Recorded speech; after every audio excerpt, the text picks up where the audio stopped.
السلام علیکم ورحمۃ اللہ وبرکاتہ ان الحمد للہ والصلاة والسلام علی رسول اللہ وآلہ وصحبہ ومن اہتدى بہداہ اما بعد۔ عزیز طلبہ،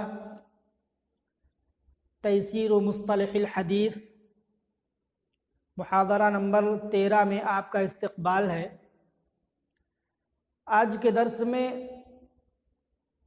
ہم اور آپ صحیح کی بحث شروع کریں گے۔ تو آئیے سب سے پہلے صحیح کی لغوی و اصطلاحی تعریف جانتے ہیں۔ الصحیح تعریفہ لغتاً، صحیح کی لغوی تعریف: الصحیح ضد السقیم وَهُوَ حَقِيقَةٌ فِي الْأَجْسَامِ مَجَازٌ فِي الْحَدِيثِ وَسَائِرِ الْمَعَانِ۔ کہا کہ صحیح لغوی اعتبار سے سقیم کی ضد ہے، اور صحیح یہ جسموں کے سلسلے میں حقیقی ہے، اور حدیث اور دوسرے سارے معانی میں مجازی مفہوم رکھتا ہے۔ کیا مطلب؟ کہ اگر صحیح کا مفہوم ہے صحیح، سالم، تندرست، توانا،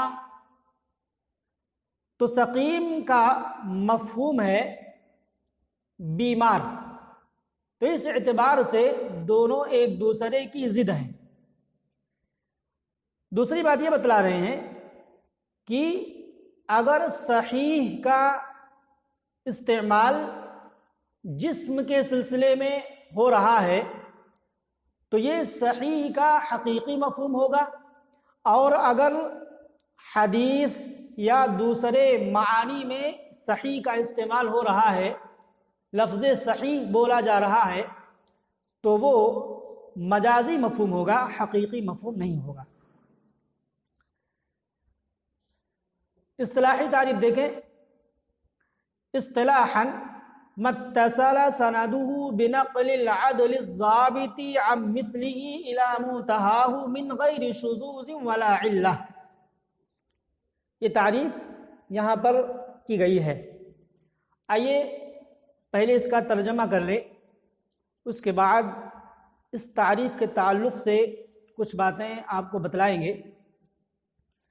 متصل سندہ، وہ حدیث جس کی سند متصل ہو بنقل العدل الضابط عن مثلہ، عادل ضابط راویوں کے اپنے ہی جیسے راویوں سے نقل کرنے کے ساتھ آخر تک بغیر کسی شذوذ اور علت کے۔ یہ صحیح کی اصطلاحی تعریف یہاں پر کی گئی ہے، لیکن اس تعریف کے اندر نقص ہے، کمی ہے، جامع نہیں ہے۔ اس لیے کہ متصل سندہ بنقل العدل الضابط کے بعد جو عن مثلہ اور الی منتہاہ کا اضافہ ہے، اس کی کوئی ضرورت نہیں ہے۔ اس لیے کہ جب عادل اور ضابط راویوں کی شرط لگا دی گئی تو شروع سے آخر تک وہی شرط برقرار رہے گی، اور اس میں اپنے جیسے یا آخر تک کہنے کی کوئی ضرورت نہیں ہے۔ تو جامع اور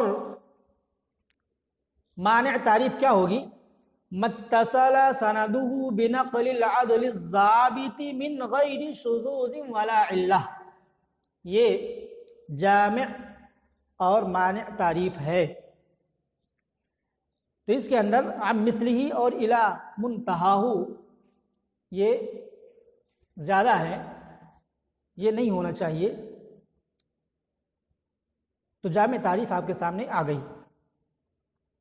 شرح التعریف، اس تعریف کی تشریح کر رہے ہیں، کہہ رہے ہیں اشتمل التعریف السابق على امور يجب توفرها حتى يكون الحديث صحيحا وهذه الامور ہی، کہہ رہے ہیں کہ گزری ہوئی تعریف کچھ امور پر مشتمل ہے جن کا پایا جانا واجب اور ضروری ہے یہاں تک کہ حدیث صحیح ہو، یعنی حدیث کے صحیح ہونے کے لیے کچھ چیزوں کا پایا جانا ضروری ہے جو گزری ہوئی تعریف کے اندر بیان کی گئی ہیں۔ اشتملت تعریف السابق علی امور، گزری ہوئی تعریف کچھ امور پر مشتمل ہے جن کا پایا جانا واجب ہے یہاں تک کہ حدیث صحیح ہو جائے۔ وہذہ الامور ہی، اور وہ امور یہ ہیں، نیچے ذکر کر رہے ہیں۔ پہلی چیز اتصال السندی، سند کا متصل ہونا۔ اس کا کیا مفہوم ہے؟ وَمَعْنَاهُ أَنَّ كُلَّ رَاوٍ مِّن رُوَاتِهِ قَدْ أَخَذَهُ مُبَاشَرَةً عَمَّنْ فَوْقَهُ مِنْ أَوَّلِ السَّنَدِ إِلَى مُنْتَهَاهُ۔ اتصال سند کا مفہوم یہ ہے کہ حدیث کے راویوں میں سے ہر راوی نے اپنے اوپر والے راوی سے براہ راست روایت کی ہو، شروع سند سے لے کر کے آخری سند تک، تو اس کو اتصال السند کہا جاتا ہے۔ اور اگر بیچ میں اگر انقطاع ہو جائے تو پھر اس کو منقطع کہا جائے گا اور حدیث صحیح نہیں ہوگی۔ دوسری چیز عدالت الروات، راویوں کا عادل ہونا۔ کیا مطلب؟ ای ان کل راوی من رواته اتصف بکونہ مسلما بالغا عاقلا غیر فاسق وغیر محروم المروءہ۔ عدالت الروات کا مطلب یہ ہے کہ اس حدیث کے راویوں میں کا ہر راوی مسلمان، بالغ، عاقل ہونے کی صفت سے متصف ہو اور وہ فاسق نہ ہو اور محروم المروءہ نہ ہو۔ محروم المروءہ کا کیا مفہوم ہوتا ہے؟ محروم اخلاق کو پامال کرنے والا، بگاڑنے والا، کوئی ایسا عمل یا کوئی ایسی چیز اس کے اندر نہ پائی جائے جس سے بد اخلاقی لازم آئے اور اخلاق خراب ہو جائے، تو اسی کو محروم المروءہ کہا جاتا ہے۔ تو اس حدیث کے راویوں میں کا ہر راوی مسلمان ہو، بالغ ہو، عاقل ہو، فاسق نہ ہو اور اخلاق کو بگاڑنے والی کوئی چیز بھی اس کے اندر نہ پائی جائے۔ تو یہ چیزیں اگر پائی جا رہی ہیں تو کہا جاتا ہے کہ راوی سب کے سب عادل ہیں۔ عدالت الروات انہی کو کہا جاتا ہے۔ ضبط الروات ای ان کل راوی من رواته کان تام الضبط اما ضبط صدر او ضبط کتاب۔ راویوں کا ضابط ہونا کیا مطلب؟ مطلب یہ ہے کہ اس حدیث کے راویوں میں کا ہر ایک تام الضبط ہو، یعنی اس کا ضبط بہت ہی مضبوط ہو، یعنی یاد رکھنے کا جو طریقہ ہو وہ طریقہ بہت ہی مضبوط ہو۔ اور ضبط کی دو قسمیں ہیں، جیسا کہ آپ نے پہلے پڑھا ہوگا، ضبط صدر، ضبط کتاب۔ اگر سینے میں اس نے محفوظ کیا ہو حدیثوں کو تو بہت ہی اچھے طریقے سے حدیثوں کو یاد کیا ہو، اور اگر کتاب کے اندر حدیثوں کو اس نے لکھا ہو تو بہت ہی اچھے طریقے سے کتاب کے اندر، کاپی کے اندر حدیثوں کو محفوظ کیا۔ تو اگر طریقہ مضبوط ہے، چاہے وہ ضبط صدر ہے یا ضبط کتاب، تو کہا جاتا ہے کہ راوی ضابط ہے۔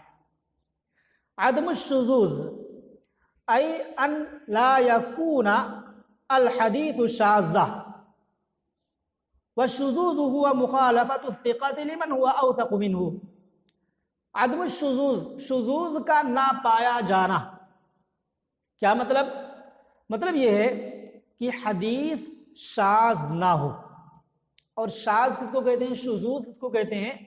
آپ نے پڑھا ہے مخالفت الثقۃ لمن ہوا اوثق منہ، فقہ کا اپنے سے بڑے فقہ کی مخالفت کرنا. تو یہ چیز بھی نہ پائی جائے کہ کوئی فقہ راوی اپنے سے بڑے فقہ کی مخالفت میں حدیث روایت کر رہا ہو. اگر ایسا ہے تو پھر کہا جائے گا کہ شاذ اور شذوذ اس کے اندر موجود ہیں. اس کے بعد کون سی چیز؟ پانچویں چیز عدم العلہ، علت کا نہ پایا جانا. ای اللہ یکون الحدیث معلولا والعلت سبب غامض خفی یقدح فی صحت الحدیث مع ان الظاہر السلامت منہ. عدم العلہ کا مطلب یہ ہے کہ حدیث معلول نہ ہو، حدیث کے اندر کوئی علت موجود نہ ہو. اور علت کس کو کہتے ہیں؟ علت ایک ایسا پوشیدہ مخفی سبب ہے جو حدیث کی صحت کے اندر خرابی پیدا کر دیتا ہے، جبکہ ظاہر اس سے سالم معلوم ہوتا ہے. دیکھنے میں حدیث بظاہر صحیح معلوم ہوتی ہے، لیکن اس کے اندر ایسی پوشیدہ مخفی علت ہوتی ہے جو حدیث کی صحت کو خراب کر دیتی ہے، جس کو علت قادحہ کہا جاتا ہے. علت کی بھی دو قسمیں ہیں، علت قادحہ، علت غیر قادحہ. اب اگر علت قادحہ ہے تو حدیث کی صحت کو خراب کر دے گی، اور اگر علت غیر قادحہ ہے تو پھر حدیث کی صحت پر اس سے اثر نہیں پڑے گا. تو یہ تعریف کی تشریح میں 5 باتیں بیان کی کہ اس تعریف کے اندر 5 چیزیں ایسی موجود ہیں جن کا پایا جانا واجب اور ضروری ہے، اور جب یہ 5 چیزیں پائی جائیں گی تبھی حدیث صحیح ہو سکتی ہے. اس کے بعد صحیح کی شرطیں بیان کر رہے ہیں. شروطہ، تو کہہ رہے ہیں یتبین من شرح التعریف ان شروط الصحیح التي يجب توفرها حتى يكون الحديث صحيحا 5، وهي اتصال السند، عدالة الرواة، ضبط الرواة، عدم العلة، عدم الشذوذ. کہہ رہے ہیں کہ تعریف کی تشریح سے واضح ہوتا ہے کہ صحیح کے وہ شروط جن کا پایا جانا واجب ہے، یہاں تک کہ حدیث صحیح ہو، 5 ہیں. یعنی تعریف سے 5 شرطیں نکل کر کے آتی ہیں، اور وہ 5 شرطیں کیا ہیں؟ نمبر 1 اتصال السند، سند کا متصل ہونا.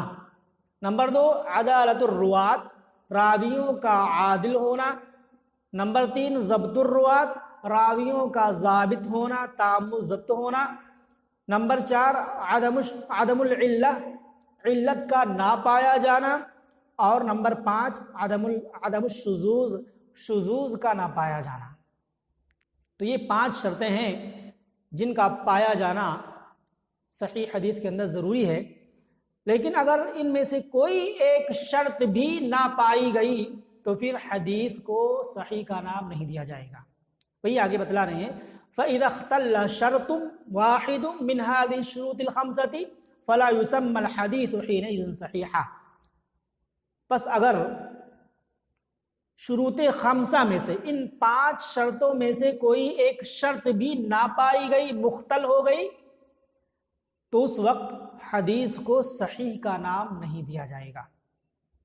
تو یہ صحیح کی 5 شرطیں ہوئیں: اتصال سند، عدالت روات، ضبط الروات، عدم الشذوذ، عدم العلہ. تو آج کے درس میں ہم نے صحیح کی لغوی اصطلاحی تعریف، اس کے بعد تعریف کی تشریح، اور اس کے بعد صحیح کے 5 شروط جانے. انشاءاللہ اگلے درس میں ہم اور آپ صحیح کی مثال اور اس کے بعد جو صحیح کے تعلق سے دوسری باتیں ہیں انشاءاللہ ہم جاننے کی کوشش کریں گے۔ اللہ رب العالمین سے دعا ہے کہ اللہ رب العالمین ہمیں صحیح سمجھ کی توفیق عطا فرمائے۔